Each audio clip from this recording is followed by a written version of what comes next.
Yo, what's up guys? And today, man, I will be talking about their Orlando Magic and how they have been and they are one of the most underrated teams in the NBA. A scrappy team that gets it out of the mud. And they're currently right now sitting in the Eastern Conference with a record of 37-28. And they're currently the 5th seed in the Eastern Conference with All-Star Paolo Banchero. Jalen Suggs becoming a 3-and-D guy. Jamal Mosley is definitely up there for Coach of the Year. And they have one of the best defenses in the league, even though they still have flaws on this team, including shooting, including a high terms of scoring guard, like a high, like 20+ point per game scoring guard. They don't have a lead playmaker. That's not Paolo Banchero. Like, they have holes on this team, but they patched all that up. And they're currently the 5th seed right now. In their last 10 games, they are 7-3. Now, they have lost back-to-back games prior to recording this video on Monday night, but they still are, in my opinion, one of the most underrated teams in the NBA. And like I mentioned earlier, it really starts with the defense for the Orlando Magic team, as they are right now allowing the 3rd least points in the NBA, only allowing an average of 109.4 points per game this season.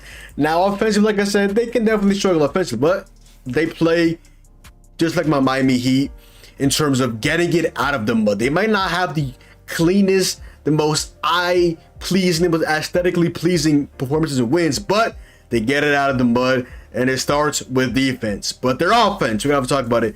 They have the 1, 2, 3, 4, 5. They have the 5th worst offense in the NBA, as they are scoring, I should say, 110.6 points per game. Like I said, without a lead guard, imagine they go out and get a guy like an Anthony Simons, can be a lead guard and the lead playmaker for this team. That would absolutely fit like a glove for this Orlando Magic team.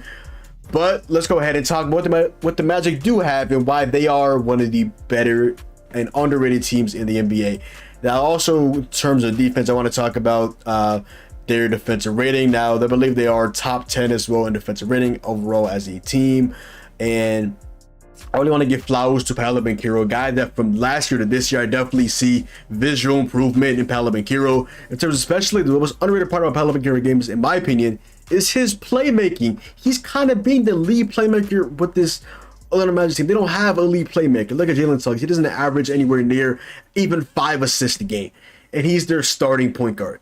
Paolo Banchero, early on this season, I watched him in the opening game for the Magic against the Rockets. A lot of it was him just dishing the ball, get his teammates involved, not really getting his. Now he's not only getting assists, but he's also getting his as well.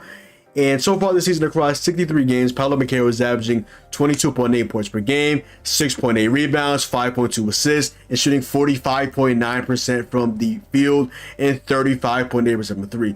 The biggest kind of glaring hole I see in Paolo Banchero's game is the free throw shooting. You need to be a better free throw shooter. I've watched a lot, and I mean a lot, Paolo Banchero this season. How many times he went to the rim and got to the mid-range instead of getting all the way to the rim and getting to the free throw line? Because I promise you, he should be getting to the rim a lot more than he is. But the fact that he's still having a damn good season, first-time All-Star, and he's not getting to the rim as much as he honestly should have, because the mid-range shot is nice. Don't get into it. The three-point shot is definitely the best it's been in his NBA career across these not even 2 seasons. But he needs to get better, in my opinion, at attacking the rim more. I'll show you guys a clip. The other day I saw him against, I forget, maybe it was the Pistons. Took the ball, went 94 feet, all the way to the rim, instant timeout. That's an instant momentum for the Magic, and he just needs to do more of that. Like I said, I have a couple clips of Paolo Banchero I want to go and show him. But the most underrated part about him, in my opinion, is the playmaking. And we've also seen really, really clutch Paolo Banchero, as he has, at a minimum, 3 game winners this season. Now let's go ahead and just get into the clip right here of Paolo Banchero. I want to go ahead and showcase. This right here is Paolo Banchero, a clutch game, 107-103. They're up against the Utah Jazz at home. Jalen Suggs right here in the corner. I'll talk about Suggs a little bit as well. Bang, just reads the little light double team. You see Colin Sexton and I believe that is Keyonte George, and Suggs wide open, and he knocks it down. Like I said, I will talk about Suggs in a little bit, but I really want to show some love to Paolo Banchero. Paolo Banchero has, like I said, a minimum this season of 3 game winners. This is one of them early on against the Utah Jazz as well. You got John Collins on him, takes it all the way, attacks the rim. I need to see more of that from Paolo Banchero, just some more attack in the rim. He can take his threes, he can take his mid-range jumpers, but I definitely want to see more of a added element to his game, which is driving to the rim a lot more, because he is big and he is strong. Like, he should be attacking the rim, but some like of the best of them in the league. Like, yeah. It's also Paolo with a game winner against the Bulls. Game I was vividly watching. This is a game that Paolo Banchero really struggled in. Another game winner recently, he was really struggling in the game, but he didn't let that affect him. They gave him the ball because he's their number 1 option. He's the best player in the team, their franchise player. They gave him the ball. They gave him the trust. He was confident to take the shot and not only shoot them, but also make them as well. This is him against the Bulls. Nice little game out of here for Paolo Banchero. Like I said, a struggling game. He has Alex Caruso, one of the most prolific, one of the best defenders in the NBA right now, currently in of the last decade, in my opinion, as well. Very, very, very, very good defender, Alex Caruso is. And Paolo Banchero on nice little kind of double team. You see Levine, you see a little bit of Nikola Vucevic there as well, and he just goes ahead and just muscles it up, gets the shooter's touch, and knocks it down. That right there is another game winner for Paolo Banchero, and he also has another one right here against the Pistons, which people were saying might have been a travel. Again, another game that he was struggling. I believe it was like 5 or 17, maybe 5 or 16 prior to hitting the shot. Maybe 4 or 16 if that math equates, but struggling, and he goes ahead and knocks it down. Here he is right here. You have Paolo Banchero. He has, I believe that is Jalen Duren. You have Jalen Duren guarding him. Takes it back. Goes to his move. Goes to his mid-range shot. Little herky-jerky. Might be a questionable call. The NBA ref said it was a clean call, and he knocks it down Jalen Duren's face and one. This is a guy that I would love to have on my team as a young star in the NBA. I remember a couple years ago they were looking back, is it going to be Jabari Smith Jr. of Auburn, formerly now the Rockets, or is it going to be Jalen Duren, damn, or is it going to be Paolo Banchero of Duke prior, but now obviously the Orlando Magic? Now, I gave a lot of flowers to Paolo Banchero. I also want to show some love as well to Franz Wagner as well. The 22-year-old is averaging 25 and 4 on 47% from the field and 29.5% from 3, and also 84.3% from the free throw line as well. Franz is a guy that I love just because he takes the ball, takes it 94 feet, and just attacks the rim. I love his underrated playmaking. His defense also is pretty underrated as well. And the 3-point shot is definitely hit or miss at points. It definitely can be inconsistent. I definitely expect him to be a lot better of a 3-point shooter, so I definitely need to see him improve with that. But the fact that he already is a good free throw shooter, the fact that he is already shown to showcase the ability to be a really good downhill player, be able to rebound the ball at a pretty good level. I mean, he is 6'10", 220. I would expect him to do so, but I don't think when the Magic drafted him with the 8th overall pick in 2021, they expected Paolo that they expected Franz Wagner to be this good. Like, I didn't even like really hear any much like chatter about Franz, and the fact that he's been this good this early, shout out to him. They have 2 20-point per game scorers. Even while Franz having get down here from 3, like I said, his ability to play make, his ability to defend, his ability to go downhill, is just a really damn good player, and definitely a nice number 2. But imagine if he's a number 3 with a lead guard like Anthony Simons or somebody else, maybe a D'Angelo Russell. Again, he fits both modes: a 20-point per game scorer, a lead playmaker. I'm just saying. But I want to show some love as well to Jalen Suggs, who's transitioned into a 3-and-D guy. Prior to the season, we really were wondering what is going to happen with Jalen Suggs. Is he the franchise guy for the Magic? They drafted how many guards? They have Markelle Fultz, Jalen Suggs, now Anthony Black. Is Jett Howard a guard, or is he a small forward? Cole Anthony, this, that, and the third. Jalen Suggs is a foundational piece for this Magic team. He's one of the most underrated defenders in the NBA, and he needs to be up there as well for an all defensive team. He's averaging right now 12, 3, and 2, 46% from the field, 39% from 3, and 75% from the free throw line. He's a guy that either in that point guard / shooting guard role can be the foundational guy for this Orlando Magic team. Just gives them, and just he's the heart and soul of this Magic team. He's has that energy. He just brings it every single night, which I love about Jalen Suggs. He's that energy, high energy guy when he's hitting his threes, when he's doing his job defensively. This is a really entertaining player to watch. Shout out to Jalen Suggs. Only 22 years old. He's been in the league now. I believe this is his third year in the league.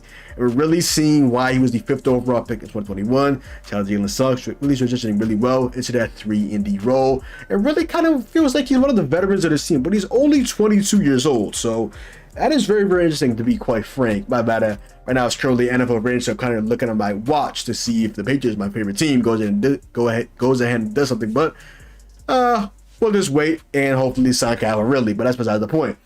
All right, so Wendell Carter Jr. is one other guy I want to highlight. He, at a point this season, his job was in question, so traded. At a point as well, there were actually some rumblings. Could he have his job taken by Goga Batadze? And that was real. Let's call a spade a spade. It was real. He's bounced back, and to be quite frank, man, Wendell Carter's been very underrated since coming back from the injury in terms of getting his feet wet. And wow, I just saw that Joe Mixon is gone out of Cincinnati. Wow, that's pretty shocking, to be quite frank, but stay on point. Wendell Carter, only 24 years old. They acquired him. Nikola Vucevic straight with Franz Wagner as well. They didn't select him Franz with the pick that they ended up getting back to first pick from the Bulls for Nikola Vucevic. Wendell Carter Jr. is averaging 11, just about 7, 1.6 assists, shooting 53.3% from the field, and shooting 40.5% from the three-point line. Also 72.5% from the free throw line as well. Wendell Carter, his three-point shot has literally came out of seemingly nowhere. He's always been a solid three-point shooter, but the fact that on almost 3 three-point shot attempts per game, he's shooting upwards of 40% from 3. Shout out to Wendell. Wendell Carter is a guy, in my opinion, should definitely be a double-double machine. I definitely need to see Wendell Carter Jr. Become a better rebounder. I know he's playing on a team with Franz and Franz and Paolo and guys that just get bored, stuff like that. But Wendell Carter is definitely a guy that I think has the ability to become a double-double machine at the NBA level and be a pretty damn good three-point shooter as well. No, I don't expect Wendell Carter to be a 40% three-point shooter. I've had him to be around like a 34, 37, maybe three-point shooter. I mean, he was 35 last year, 32 the year before that. Year before that, he was 24. So, hey, another guy that's really young at 24 years old. Shout out to Wendell Carter. And to wrap up the starting five for the Magic, you have Gary Harris, the veteran of this team, was acquired in that Aaron Gordon trade. He's averaging 7, 1, and 1 on 46% from the field and 38.2% from the three. He's a guy that this lineup really needs at the shooting guard position because he provides you with that three-point shooting. Like I mentioned earlier, the Magic are one of the worst three-point shooting teams in the NBA, and they have one of the worst offenses by points per game in the NBA as well, which is why it's amazing to have a guy like Gary Harris that can really not come off your bench, which he was early on in the season, but now starting and just provides you with that shooting, getting up around 4 3-pointers a game, getting about 40% of those shots to go in. I mean, you need that. You need that from Gary Harris. He provides you with that shooting. I mean, he's just a veteran. Just it gives you exactly what you need. Cole Anthony come off your bench. It was really hot early on in the season. He's definitely calmed down, but he still provides you with that off your bench. He's a pretty solid playmaker, giving you 11, 4 on 3 on 42.8% from the field, 31% from 3. Definitely needs to be a lot better from 3. Like I said, he was really hot early on in the season, but now he's definitely cooled off. Also shooting 82.8% from the free throw line as well. Also, I got to give an extension to this off season. Definitely they hope that he can pan out. He's only 23 years old as well. By the way, really young Magic team. He was the 15th overall pick in 2020 out of UNC. If Anthony Black, a guy that was really intriguing this NBA draft just because of his defensive prowess and defensive abilities. But the fact that he's developed this early into being not only a solid three-point shooter, but a really good three-point shooter. It really started that one game against the Wizards, but they went ahead and left him open, and he absolutely torched them. And it felt like ever since then, his confidence has been up. He is 6'7", 200. He was the number 6 overall pick in the 2023 NBA draft out of Arkansas. He's only 20 years old. He's a 2004 born player. Like, this is insane. I was born in 02. I feel old. This man is 20. I'm 21. That is crazy. He's averaging around 5 points a game, 2 rebounds, 1.5 assists, shooting 46.1% from the field and 39.5% from 3 in about 18 minutes per game. This is a guy that you've definitely seen the confidence go ahead and open up. Earlier on in the season, he wasn't really didn't have the confidence, I would say, to not develop, but jack up threes, to be quite frank. And now we're seeing less of a resistance, and he's definitely getting his 3-point shots up. So shout out to Anthony Black. Definitely interested to see how he develops, especially since, as I said, they might go after, in my opinion, at least a lead guard. What is that lead for Anthony Black? But hey, we'll definitely see in terms of all of that. They could definitely use another guard, I guess, because that's just what the Magic love. They just love drafting guards and bigs. Now, we mentioned Franz Wagner earlier. I want to mention Mo Wagner as well. I feel like he's one of the most underrated backup bigs in the NBA. He's only 26 years old. He's the number 25 pick in 2018. He's putting up 11 points per game, putting up 4 rebounds, 1 assist, 59.5% from the field, and 31.9% from 3, while also shooting 80.3% from the free throw line. I really think he's one of the best backup bigs in the league. He's definitely a guy that plays a lot of edge, a guy that you definitely want on your team, but if he's playing against you, you probably hate his guts. Kind of like that Patrick Beverly role. He just brings it every single day. But you need kind of like an enforcer, and that's kind of what Mo Wagner is for the Magic team. He's pretty good in pick and roll, at attacking the rim, and he'll hit the occasional 3. Like I said, shooting around 32% from 3 on around 1.4 attempts. He can rebound the ball pretty solid as well. And he also has the team chemistry. He's obviously Franz Wagner's brother, so you have all of that as well. Shout out to Mo Wagner. Like I said, definitely one of the most underrated backup bigs in the NBA. Definitely a nice cohesive piece that this all Magic team definitely needs. They also have Goga Bitadze as well, who was really impactful early on this season when they had that streak with Wendell Carter Jr. out. Kind of almost took Wendell Carter Jr.'s job, but Wendell Carter was like, no, I got to get my job back. I got to get my bread back. Come on. He got his role back now. Goga Bitadze kind of being like the hype man for this Orlando Magic team, I should say. My bad. Yeah, shout out to him. You also have Markelle Fultz averaging 8, 3, and 3. 49% from the field and shooting a whopping 10% from 3. The 3-point shot for Markelle Fultz definitely is not there whatsoever. I mean, he's really just the guy that attacks the rim. He has the mid-range shot, solid playmaker, solid defender. It's just, I think the writing's on the wall for Markelle Fultz. I don't think he's a return to this Magic team. So they just went ahead and drafted Anthony Black. They have Cole Anthony. They have Jalen Suggs. They might go after a lead guard. These offseason, like I keep mentioning, or that has Markelle Fultz. I mean, I saw a rumor about Klay Thompson for shooting, but not for his playmaking. Obviously, he's not an elite playmaker. He's definitely can be a good scorer for his Magic team. Maybe potentially in a 6-man role. I don't know what's going to happen with Klay in that 6-man role because Pod is still starting over him. I mean, we'll see, I guess. We'll see about all of that.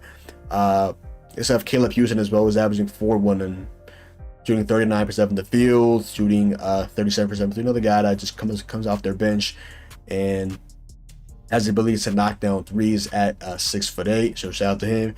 They also have Jett Howard as well, who just really has not been getting minutes at all for this Magic team. He's the number 11 pick out of Michigan, the son of Heat legend, and probably Michigan fans really hate his guts because they fucking reek.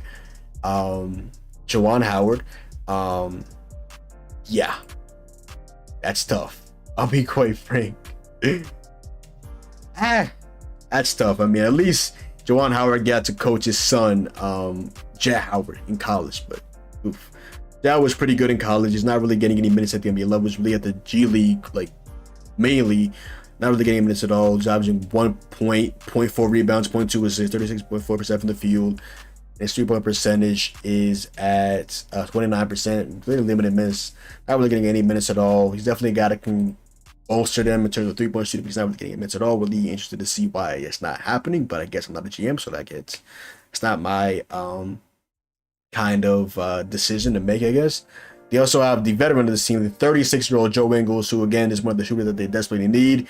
Shooting really well this year from 3, averaging 4 points, 2 rebounds, 3 assists, shooting 42.2% from the field. Always a guy that I always felt was a pretty underrated playmaker. Another veteran guy for this team, shooting 41.7% from the 3-point line. You're also shooting 82.6% from the free throw line.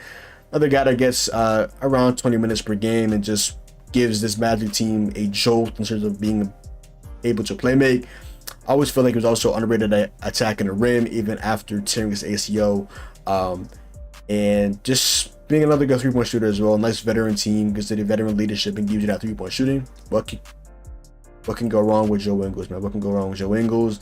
And then you also have the 26-year-old defensive absolute beast, Jonathan Isaac, who right now, actually not right now, he's actually active right now, but I should say earlier he was injured and he just recently was fully healthy. So shout out to John. I don't want to give a shout out to Jonathan Isaac because it's off the court, but the defender Jonathan Isaac is definitely a good player. I'll leave it at that.